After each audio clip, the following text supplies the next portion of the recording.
So, in getting back to Immanuel Kant, I had to pause to take time out to promote my new book, The Age of Catastrophe, which I'm plugging again here, which is now out and available on Amazon, should you care to order it. I had to take a week or two out to promote the book. But now getting back to Kant, what I want to do is finish the last third of the book here, or roughly the last quarter to a third. I guess it's the last third. About 200 pages of a 600-page book, which is to finish off the Transcendental Dialectic, and specifically the ideal of pure reason, which is the section that corresponds to theology. Now, before, the Transcendental Dialectic had been broken up into three different sections: the paralogisms of reason, which had to do with the soul, and which had to do with psychology, and the abuses of metaphysics there in that branch.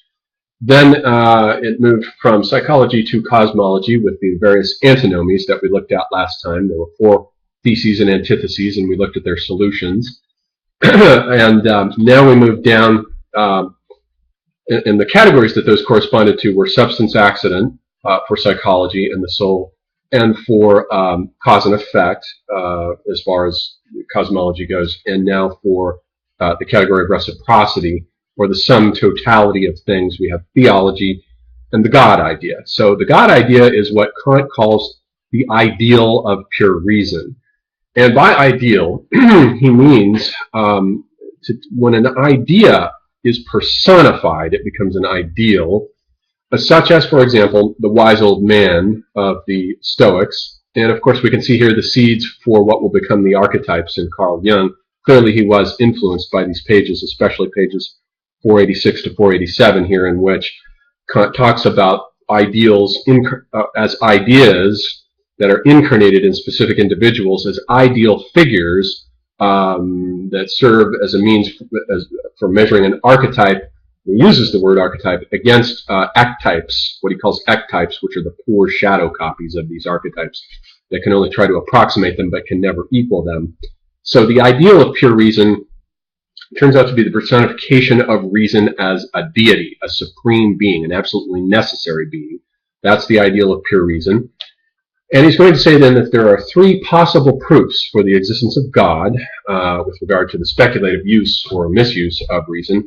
Now note that we had the 4 paralogisms, and each of those corresponded to the 4 categories of quantity, quality, relation, and modality. Same thing with the antinomies that also corresponded to those 4, but in this case, we have only 3, and so in this case they actually correspond to the 3 subcategories of relation: substance accident, which will correspond to the ontological proof, cause and effect, which will correspond to the cosmological proof, and reciprocity, which will correspond to the physico-theological proof. So those are the 3 proofs, and Kant says there are only 3 proofs for the existence of God, no more, no less. And the whole thing of metaphysics depends, or specifically of theology, depends on whether there is anything to these proofs or not. So he moves right into the ontological argument for the existence of God. And the ontological argument is the most abstract of them. It's also the argument because, as he'll say, the other 2 actually conceal versions of the ontological argument within it. So they sort of depend upon it, which is simply the idea that an absolutely necessary being is also simultaneously the most real being there is. That's it in its briefest form. But basically the idea is that God is the concept that contains all perfections, the absolute being of perfection, and existence itself is a perfection. Therefore, existence is contained by definition in the idea of God.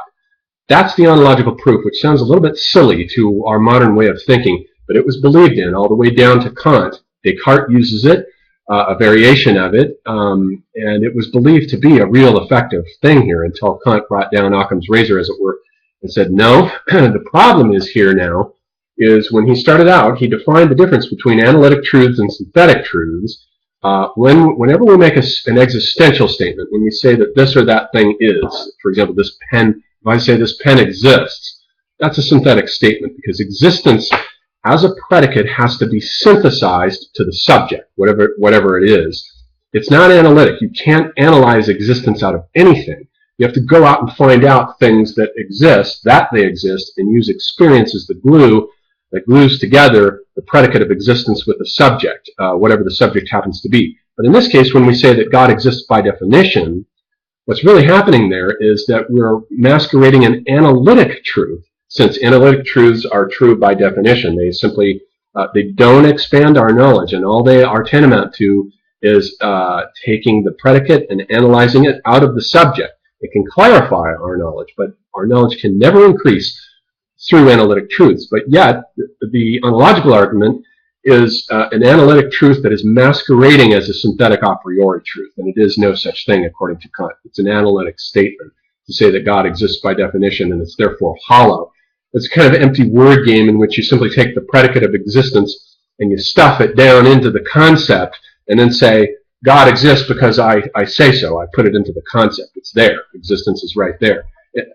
I'm vulgarizing it, but that's basically the gist of Kant's critique here. You can't just get to existence by the mere possibility of a concept. No concept itself can prove the existence of anything.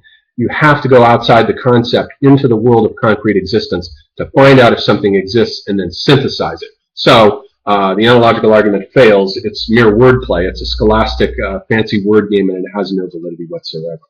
So then he moves on to the cosmological argument.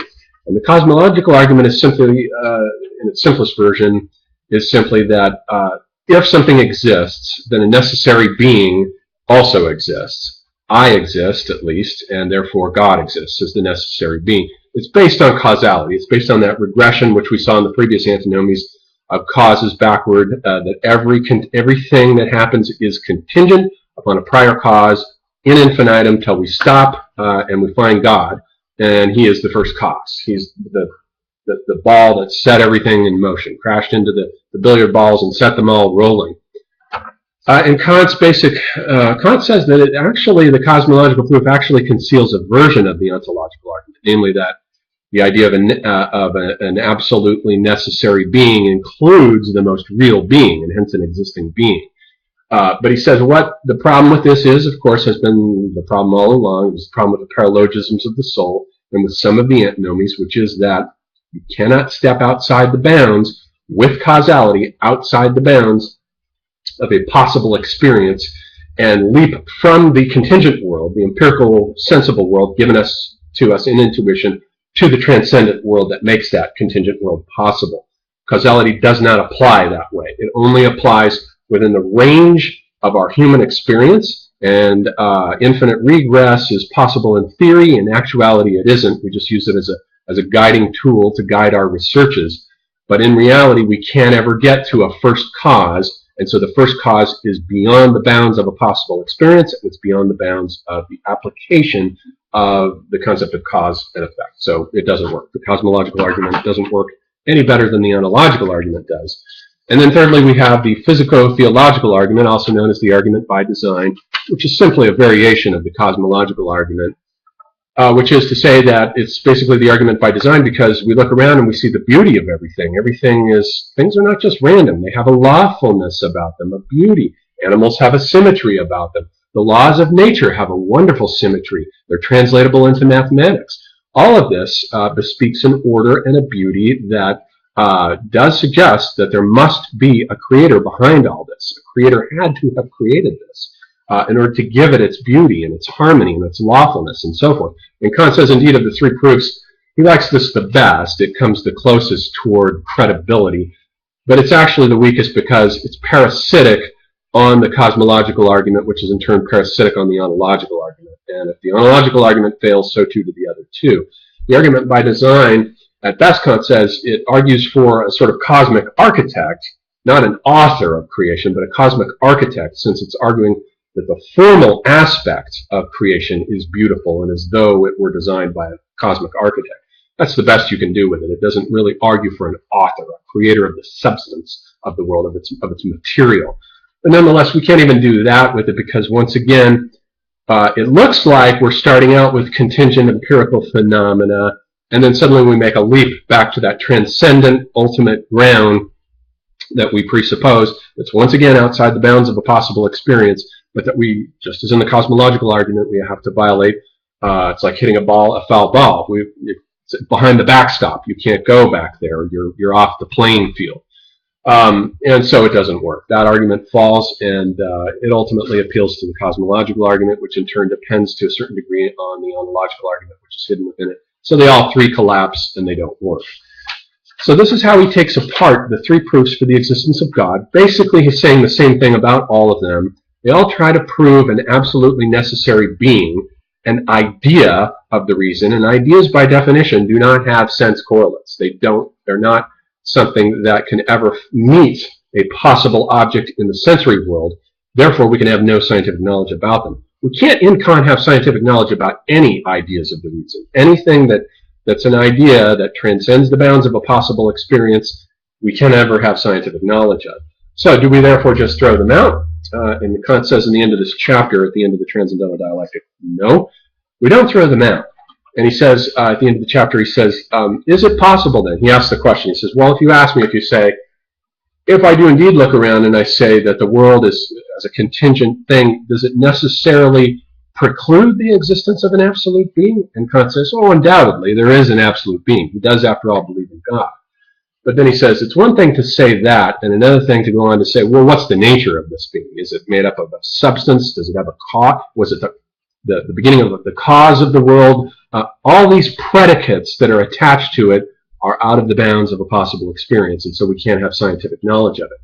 But the third thing he says is that we can proceed by analogy, however, to proceed as though there was God that had human attributes, as though it were analogous to a supreme human intelligence. We can proceed in that manner, but we can't proceed as though we had scientific knowledge of it. He gives a formula in the Prolegomena where he says, the formula is A is to B as C is to X. This is the formula for all metaphor and myth, basically, where he says that the world is so constituted, it's as though it were, or let's say the human being is as though he were the son of a father, and the father gives his love to the son, the same way that the world is the offspring of a father, X, the God. So you have an analogy there, the relationship of parental love to the relationship of the human being to the God idea, except that the God idea is the X. It's actually unknown.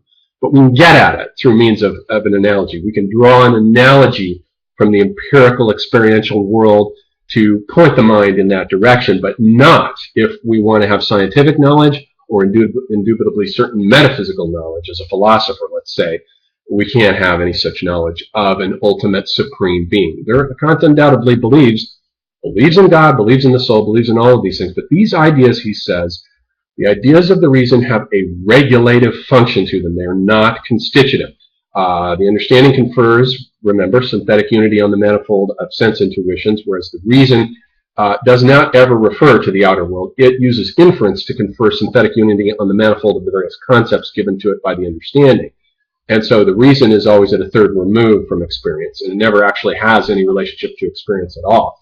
So the ideas of the reason have a regulative function, though, because they can tell the understanding how to proceed. They can tell the understanding how to proceed in its researches in such a way as to give it the systematic unity that it desires. We can proceed, he says, for heuristic purposes, as though there were a human soul, as though the human soul was a simple substance. We can proceed along the lines of, use it as a heuristic idea. We can proceed in our scientific researches as though the world were infinite in time and space, or conversely, as though there were a creator being, a necessary being outside of this. But we can't ever have knowledge of those things. They're beyond the bounds of a possible experience, and so science can never prove them, but conversely, science, by the same token, can never disprove them either. So they are real for Kant, but for Kant, then, the ideas of the reason, the soul, freedom, and immortality become metaphors, even though he personally believes in their reality. But note that for him, they become metaphors. They become analogies that we use in a regulative sense to draw from empirical experience as a means of conferring synthetic unity on our world picture. But note then that it's not too far from this point in philosophy. This is a kind of sterile, rational metaphysics to atheism. It's not that far around the corner from this. Once you start saying, well, the soul is just a metaphor, it's an analogy, what it really is, we don't know. We have no idea what the soul is. It may not even exist. We have no idea. What we're left with is the metaphor of the soul. The actual substantial reality of it is saying that it ontologically actually exists is out of bounds now. We can't do that. We can't even say God exists anymore. That's out of bounds now too. All we've got are these things as metaphors. They have a regulative function now. But that's not too far away from saying who needs them at all.